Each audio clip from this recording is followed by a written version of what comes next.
Hello there, it's good to be with you. Good to see you at least this way.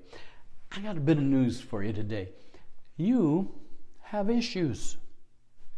I have issues. We all have issues. And we need to learn to deal with our issues and deal with them sooner rather than later. Deal with them early before they become a crisis. You know, if you don't deal with your issues, you know as well as I do.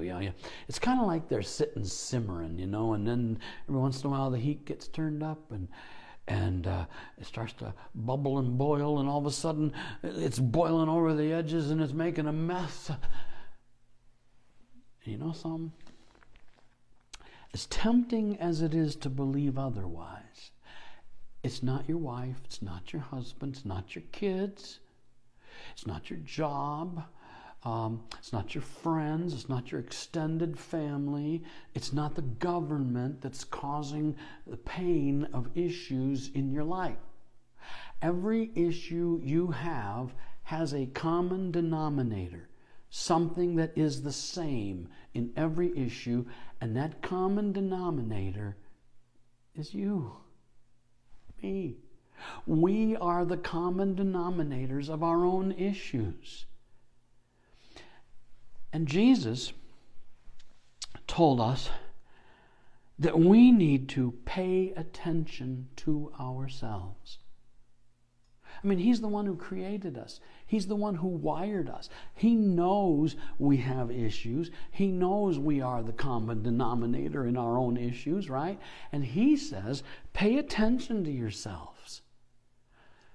And then He goes on and He says, pay attention particularly to this. If your brother sins, rebuke him. And if he repents, forgive him. And if he sins against you 7 times in the day and turns to you 7 times saying, I repent, you must forgive him. Jesus, the one who created us and knows that we have issues, He knows that most of our issues stem from our unwillingness to forgive.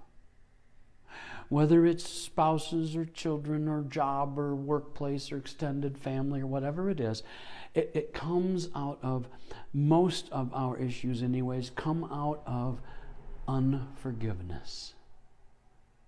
And Jesus says, look, you got to take care of yourself. You got to pay attention to what's going on. Deal with those issues. Deal with them early. And forgive. Because you know what? You're not hurting the person you're not forgiving. The only person you're hurting is yourself. Chances are they don't even know. So I want to encourage you today to take a look at yourself. Pay attention to yourself. And take a look at some of the issues that you're dealing with, and you know what? Put them to rest. Deal with them. Move on. There's one of those weight loss commercials on TV, and I don't remember which one, but the spokesperson says something like, you can't help anyone else until you help yourself. And there's some truth in that. So today, take a few moments. Help yourself. Deal with an issue. Just take one. Deal with it. And move on. Hey, you keep loving Jesus. You keep loving people. And you keep reaching out to your world.